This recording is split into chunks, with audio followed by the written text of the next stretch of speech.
आशा करता हूँ आप सभी अच्छे होंगे। मैं लोकेश दहिया आप सभी का स्वागत करता हूँ दहिया सोल्यूशन यूट्यूब चैनल पर। एसएससी जीडी और यूपी पुलिस 2024 के लिए जीके जीएस और करंट अफेयर का सेट नंबर यानी टेस्ट नंबर 32 रहेगा। 31 टेस्ट हम पहले कर चुके हैं। आप देखना चाहे तो जाकर प्ले लिस्ट में देख सकते हैं। ये 32 नंबर टेस्ट रहेगा। अगर आपको टेस्ट अच्छा लगता है तो एक लाइक कर देना। अगर आपको चैनल उपयोगी लगे तो चैनल को सब्सक्राइब कर लेना। तो बिना देरी से फर्स्ट क्वेश्चन से शुरू करते हैं। 5 क्वेश्चन हमारे वन लाइनर रहेंगे, उसके बाद ऑप्शन वाले शुरू हो जाएंगे। वन लाइनर फर्स्ट क्वेश्चन है, केंद्रीय औद्योगिकी सुरक्षा बल की स्थापना कब हुई थी, यानी सीआईएसएफ की स्थापना किस वर्ष की गई थी। तो कब हुई थी, तो 1969 में हुई थी सीआईएसएफ की स्थापना। आगे चलते हैं नेक्स्ट क्वेश्चन पर। भारतीय लघु उद्योग विकास बैंक यानी सिडबी की स्थापना कब हुई थी, तो 1990 में हुई थी। अगला क्वेश्चन है, 49वीं समांतर रेखा किन दो देशों के बीच सीमा का निर्धारण करती है। 49वीं समानांतर रेखा तो किसके बीच करती है, तो आंसर रहेगा यूएसए यानी अमेरिका और कनाडा के बीच। सबसे शांत रेखा भी कहा जाता है इसे, 49वीं समांतर रेखा को। अगला क्वेश्चन है, कश्मीर में शालीमार बाग, कौन सा शालीमार बाग का निर्माण किसने करवाया था, तो आंसर रहेगा जहांगीर ने करवाया था कश्मीर में। तो शालीमार बाग कहाँ पे है, तो ये जम्मू कश्मीर में स्थित है, कश्मीर में। और निर्माण किसने करवाया था, तो जहांगीर ने। अगला क्वेश्चन है, महाराष्ट्र और गुजरात का गठन किस वर्ष हुआ था, तो किस वर्ष हुआ था, तो 1960 में हुआ था। आंसर रहेगा 1960 में हुआ था। आगे चलते हैं क्वेश्चन पर। ऑप्शन वाले क्वेश्चन का फर्स्ट क्वेश्चन है, भारत में अधिकांश C-295 विमानों का निर्माण और संयोजन कौन करेगा। तो ऑप्शन दे रखे हैं, Airbus, Boeing, Tata advance system या हिंदुस्तान एरोनॉटिक्स लिमिटेड यानी HAL। कौन करेगा इनका निर्माण, C-295 का। तो ऑप्शन सी सही रहेगा, टाटा एडवांस सिस्टम करेगा। ये चर्चा में क्यों रहा है, तो एक विमान वायुसेना को सौंपा गया है इसमें। किसे, वायुसेना को। किसके द्वारा सौंपा गया है, तो रक्षा मंत्री के द्वारा सौंपा गया है। रक्षा मंत्री कौन है, तो राजनाथ सिंह है। अगर तारीख पूछे तो कब सौंपा गया है, तो ये 25 सितंबर 2023 को सौंपा गया है, 2023 को। कौन से एयरबेस में सौंपा गया है ये वायुसेना को, तो उत्तर प्रदेश के हिंडन एयरबेस। कौन सा, हिंडन एयरबेस। ये गाजियाबाद में स्थित है एयरबेस। हिंडन एयरबेस कहाँ पे है, तो गाजियाबाद में। ये भी पूछ सकता है आपसे, गाजियाबाद में स्थित है। और कब सौंपा गया है, 25 सितंबर 2023 को। किसके द्वारा, रक्षा मंत्री राजनाथ सिंह के द्वारा एक विमान भेजा गया है और निर्माण करेंगे कौन सा, तो C-295 विमान का। और ये परिवहन विमान है, कौन सा, परिवहन विमान है। कौन करेगा, तो टाटा करेगा इसका निर्माण। आगे चलते हैं नेक्स्ट क्वेश्चन पर। नेक्स्ट क्वेश्चन है, इंडिया स्मार्ट सिटी कॉन्क्लेव 2023 में किस शहर को भारत का सर्वश्रेष्ठ स्मार्ट सिटी का पुरस्कार दिया गया है, यानी किसे 2023 का स्मार्ट सिटी का पुरस्कार मिला है, कौन से शहर को। तो ऑप्शन दे रखे, मुंबई, नई दिल्ली, बेंगलुरु या इंदौर को। तो किसे मिला है, तो ऑप्शन डी सही रहेगा, इंदौर को 7वीं बार लगातार 7वीं बार ये स्मार्ट सिटी का पुरस्कार मिला है। पहले नंबर पर तो इंदौर रहा है, दूसरे नंबर पर पूछ सकता है आपसे, दूसरे नंबर पर कौन सा शहर रहा है, तो ये सूरत रहा है। और तीसरे नंबर पर तो 3 पूछ सकता है। पहला तो सबको पता होगा, इंदौर, ये लगातार आ रहे हैं 7वीं बार। दूसरा कौन सा है 2023 में, तो सूरत। और तीसरा कौन सा रहेगा, तो आगरा। अगर राज्य में पूछे आपसे, तो राज्य में कौन कौन से राज्य को मिला है, तो फर्स्ट पे है। फर्स्ट पे कौन सा राज्य है, फर्स्ट, सेकंड और थर्ड पूछा जा सकता है। फर्स्ट पे कौन सा राज्य है, तो मध्य प्रदेश है। सेकंड पे तमिलनाडु होगा। और थर्ड पे, तीसरे नंबर पे कौन से हैं, तो यूपी यानी उत्तर प्रदेश और राजस्थान तीसरे नंबर पर है, राजस्थान। और शहर में पूछे तो फर्स्ट पर इंदौर है, फिर दूसरे पर सूरत और तीसरे पर आगरा है। आशा करता हूँ आपको समझ आया होगा। आगे चलते हैं नेक्स्ट क्वेश्चन पर।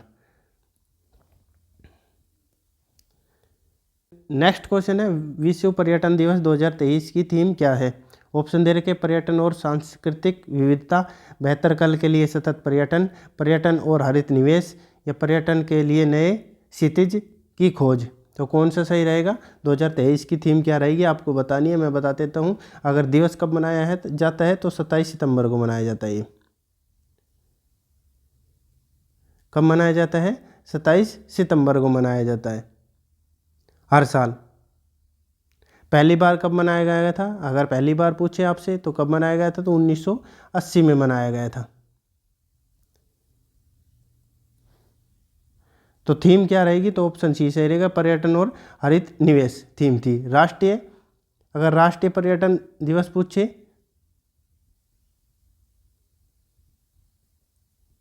पूछे, तो वो कब मनाया जाता है?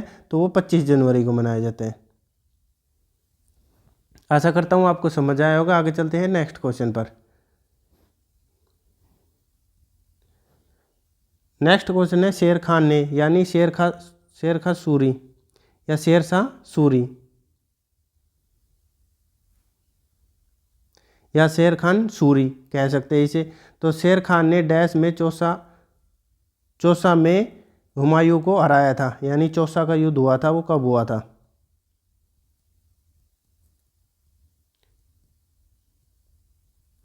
तो शेर खां सूरी ने किसको हराया था? हुमायूं को हराया था। और चौसा का युद्ध कब हुआ था? तो ऑप्शन दे रहे 1545, 1531, 1541 या 1539 में हुए थे। तो कौन सा सही रहेगा? तो ऑप्शन डी सही रहेगा। चौसा का युद्ध 1539 में हुआ था। अगर तारीख पूछे तो 29 जून 1539 को।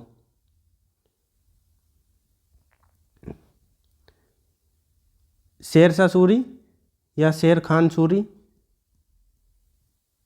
शेर खान सूरी का संबंध किस वंश से था? तो ये सूरी वंश का संस्थापक था। और इसका मकबरा कहाँ पे है? शेरशाह सूरी का मकबरा पूछे तो कहाँ पे है? तो सासाराम बिहार में है। इसका सासाराम बिहार में इसका मकबरा है। हुमायूं द्वारा कौन कौन से युद्ध लड़े गए थे? अगर युद्ध पूछे कौन कौन से लड़े गए थे, तो एक तो चौसा का युद्ध हो गया 1539 में। देवरा का युद्ध लड़ा था इन्होंने। देवरा का युद्ध कब लड़ा गया था? तो 1531 में देवरा का युद्ध। बिलग्राम का युद्ध लड़ा था हुमायूं ने, वो कब लड़ा था? 1540 में। और सरहिंद युद्ध लड़ा था। सरहिंद युद्ध वो कब लड़ा गया था? तो 1555 में हुमायूं के द्वारा युद्ध हुए थे। ये 4 युद्ध, देवरा, बिलग्राम, सरहिंद और चौसा का युद्ध। आशा करता हूँ आपको समझ आया होगा। आगे चलते हैं नेक्स्ट क्वेश्चन पर। नेक्स्ट क्वेश्चन है, डैश एथेनोइक एसिड का रासायनिक सूत्र है?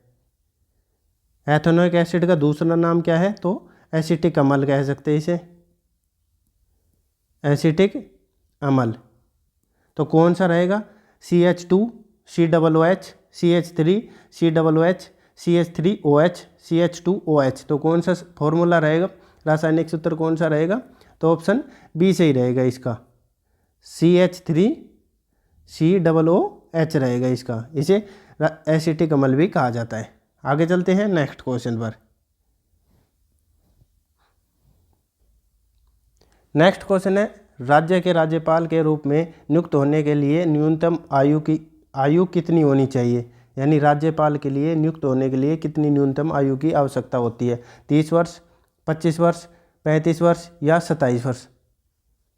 तो कौन सा सही रहेगा? ऑप्शन सी सही रहेगा। राज्यपाल के लिए कितनी होती है? 35 वर्ष। राज्यसभा सदस्य बनने के लिए तो ये 30 वर्ष। राज्यसभा का सदस्य बनने के लिए कितनी होती है? तो 30 वर्ष। PM बनने के लिए कितनी होती है? 25 वर्ष। और लोकसभा सदस्य बनने के लिए भी 25 वर्ष, 25 वर्ष होती है। राज्यपाल राष्ट्रपति बनने के लिए तो 35 वर्ष की उम्र, न्यूनतम उम्र की आवश्यकता होती है।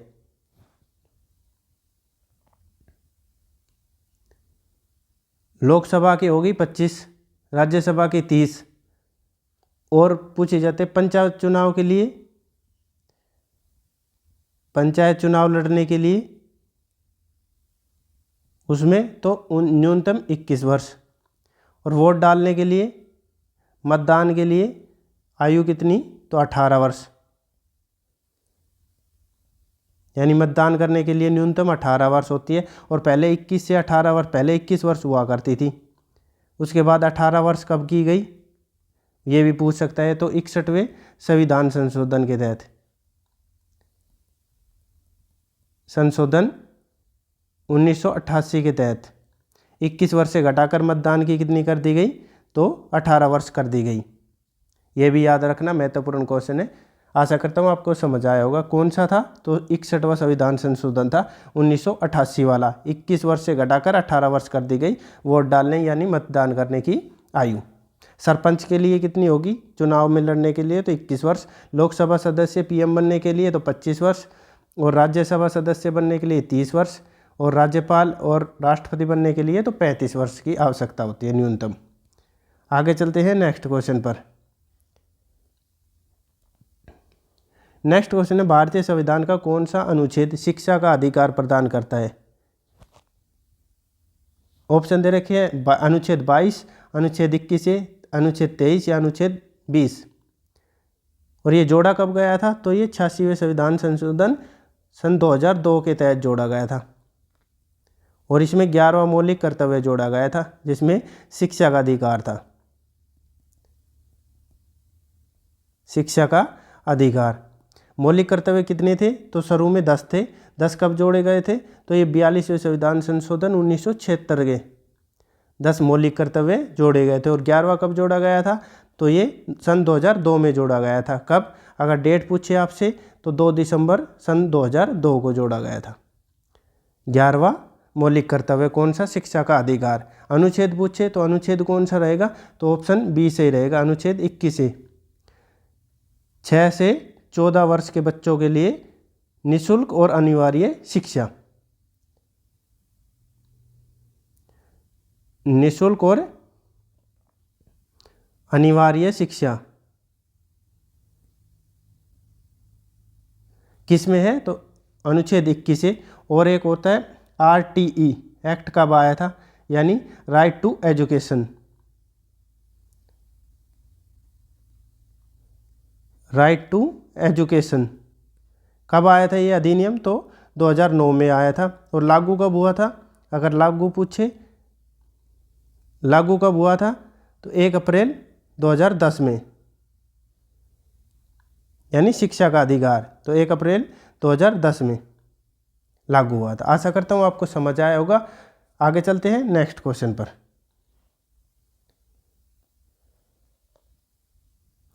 नेक्स्ट क्वेश्चन है, जल्लीकट्टू खेल किस देश से संबंधित है, यानी जल्लीकट्टू खेल किस देश में मनाया जाता है। ऑप्शन दे रखे, स्पेन, रोम, भारत या नेपाल। तो कौन सा सही रहेगा, ऑप्शन सी सही रहेगा। भारत में किस राज्य में, राज्य का संबंध पूछे तो ये तमिलनाडु में मनाया जाता है। अगर त्यौहार पूछे तो किस त्यौहार पे मनाया जाता है, तो ये पोंगल। पोंगल त्यौहार के अवसर पर मनाया जाता है। और जल्लीकट्टू में क्या होता है, तो बैल को काबू करना होता है। इसमें बैल को काबू करना होता है आदमियों के द्वारा। और कहाँ पे मनाया जाता है, तो ये भारत के किस राज्य में, राज्य पूछे तो ये तमिलनाडु राज्य में मनाया जाता है। और किस त्यौहार पर, तो पोंगल त्यौहार के अवसर पर मनाया जाता है। आशा करता हूँ आपको समझ आया होगा। आगे चलते हैं नेक्स्ट क्वेश्चन पर। नेक्स्ट क्वेश्चन है, महात्मा गांधी राष्ट्रीय ग्रामीण रोजगार गारंटी अधिनियम यानी मनरेगा। मनरेगा भारत सरकार डैश के अंतर्गत आता है, यानी किस मंत्रालय के अंतर्गत आता है। तो ऑप्शन दे रखे, स्वास्थ्य एवं परिवार कल्याण मंत्रालय, आवासन एवं शहरी कार्य मंत्रालय, सामाजिक न्याय और अधिकारिता मंत्रालय या ग्रामीण विकास मंत्रालय। तो किसके अधिक आता है ये। और मनरेगा एक्ट कब आया था, अगर एक्ट पूछे तो कब आया था, 2 अक्टूबर 2009 को। पहले महात्मा गांधी बाद में लगाया, पहले क्या होता था, तो राष्ट्रीय ग्रामीण रोजगार गारंटी यानी नरेगा होता था। तो वो अधिनियम कब आया था, नरेगा वाला तो सन 2005 में आया था। और लागू कब हुआ था?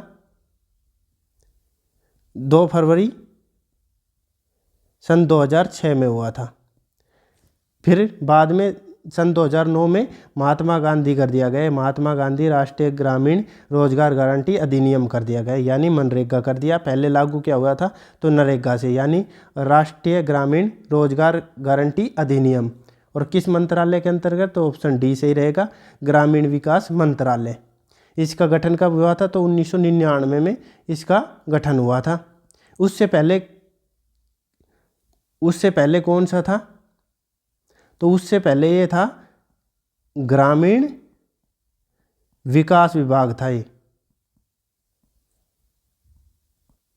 विकास विभाग, इसकी स्थापना कब हुई थी? तो अक्टूबर 1974 में हुई थी, 1974 में। और बाद में नाम कब बदला?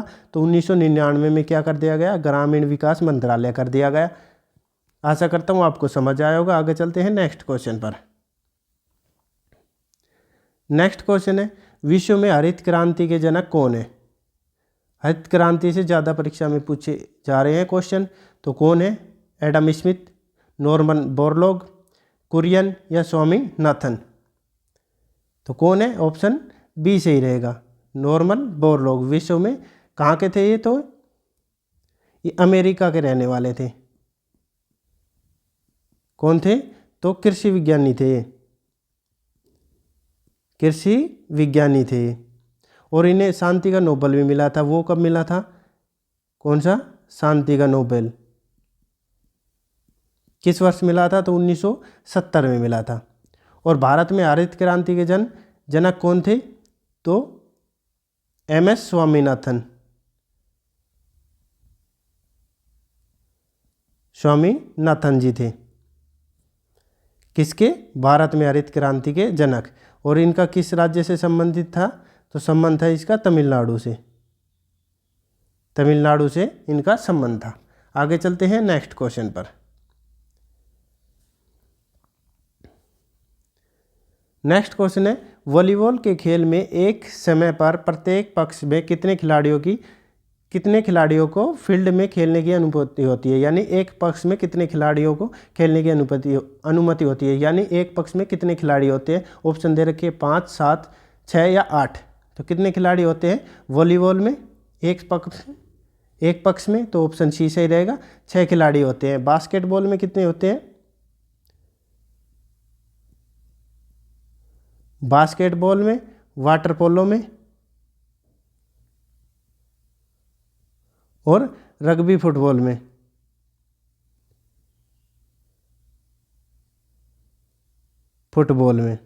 और ये तो आपको पता होगा, क्रिकेट में कितने होते हैं, हॉकी में कितने होते हैं, ये तो सभी को पता है, 11 खिलाड़ी होते हैं फुटबॉल में। तो बास्केटबॉल में कितने होते हैं? तो 5 खिलाड़ी होते हैं। वाटर पोलो में कितने होते हैं? तो 7 खिलाड़ी होते हैं। रग्बी फुटबॉल में तो 15 खिलाड़ी होते हैं। और वॉलीबॉल में कितने होते हैं? तो 6 खिलाड़ी। ऑप्शन सी सही रहेगा। आशा करता हूँ आपको समझ आया होगा। आगे चलते हैं नेक्स्ट क्वेश्चन पर। नेक्स्ट क्वेश्चन है, कोली निम्नलिखित में से किस भारतीय राज्य का लोक नृत्य है? कोली का संबंध किस राज्य से है लोक नृत्य में? तो ऑप्शन दे रखे हैं, तमिलनाडु, महाराष्ट्र, पश्चिम बंगाल या झारखंड। कोली नृत्य, तो कौन सा सही रहेगा? तो ऑप्शन बी सही रहेगा, महाराष्ट्र से है। कोली का किस राज्य से संबंध है? लोक नृत्य कहाँ का है? तो ये महाराष्ट्र का है कोली। और कौन कौन से हैं? लावणी नृत्य भी महाराष्ट्र का है। और तमाशा नृत्य, इसकी जनजाति पूछी जा सकती है। तो कौन सी जनजाति करती है तमाशा नृत्य? समुदाय कौन सा करता है? तो कोलाटी समुदाय के द्वारा किया जाता है ये। और पौदास नृत्य किस राज्य का है? तो ये भी महाराष्ट्र का है। कौन कौन से? कोली, लावणी, तमाशा और पौदास, ये सभी महाराष्ट्र राज्य के हैं। आशा करता हूँ आपको समझ आया होगा। आगे चलते हैं नेक्स्ट क्वेश्चन पर। नेक्स्ट क्वेश्चन है 1290 से लेकर 1320 के दौरान किस वंश ने दिल्ली पर शासन किया था। यानी 1290 से लेकर और 1320 तक दिल्ली पर किसने शासन किया था, किस वंश का शासन था। तो ऑप्शन दे रखे सैयद, लोदी, तुगलक या खिलजी वंश का। तो कौन से वंश का था, तो ऑप्शन डी से ही रहेगा, खिलजी वंश का। कब से लेकर था, तो ये 1290 से 1320 तक। 1320 से लेकर 1414 तक था तुगलक का। कितने, 1320 से लेकर 1414 तक ईस्वी तक। लोधी वंश का कब था, लोधी से पहले आए थे सैयद वंश। सैयद का था 1414 से लेकर 1451 तक। उसके बाद लोधी वंश आए थे। लोधी कब आए थे, तो 1451 से लेकर और 1526 तक। उसके बाद मुगल काल आ गया था। पहले खिलजी आए थे, फिर तुगलक, फिर सैयद और फिर लोधी वंश। आशा करता हूँ आपको समझ आया होगा। आगे चलते हैं नेक्स्ट क्वेश्चन पर। नेक्स्ट क्वेश्चन है बहादुर शाह जफर और उनके बेटों को ब्रिटिश अधिकारियों ने दिल्ली में डैश से गिरफ्तार किया था। किन्हें, बहादुर शाह जफर को अंग्रेजों ने कहाँ से, दिल्ली से गिरफ्तार किया था। तो दिल्ली के कहाँ से, किस जगह से। तो ऑप्शन दे रखे हुमायूं का मकबरा, जामा मस्जिद, सफदरजंग का मकबरा या लाल किला। तो कहाँ से किया था, तो ऑप्शन ए सही रहेगा, हुमायूं के मकबरे से गिरफ्तार किया था, जो दिल्ली में स्थित है। नेक्स्ट क्वेश्चन पे चलते हैं। नेक्स्ट क्वेश्चन है किसने स्वतंत्रता पूर्व भारत में गरीबी रेखा की अवधारणा प्रस्तुत की थी। भारत में गरीबी रेखा की अवधारणा किसने प्रस्तुत की थी। तो ऑप्शन दे रखे दादा भाई नौरोजी, अमर्त्य सेन, मानवेंद्र नाथ या नरसिम्हाचर श्रीनिवास। तो किसने की थी, तो ऑप्शन ए सही रहेगा, दादा भाई नौरोजी ने की थी। और इन्होंने ही धन के निष्कासन का सिद्धांत दिया था। धन के निष्कासन का सिद्धांत भी इन्होंने दिया था। कब दिया था, तो ये 1867 में। आशा करता हूँ आपको समझ आया होगा। आगे चलते हैं। ये थे हमारे 20 क्वेश्चन। आपको कैसी लगी वीडियो, अच्छी लगी तो लाइक करना। अगर आपको चैनल उपयोगी लगे तो चैनल को सब्सक्राइब कर लेना और नोटिफिकेशन चाहिए तो बेल आइकन ऑन कर सकते हैं। आपका दिन शुभ हो। धन्यवाद।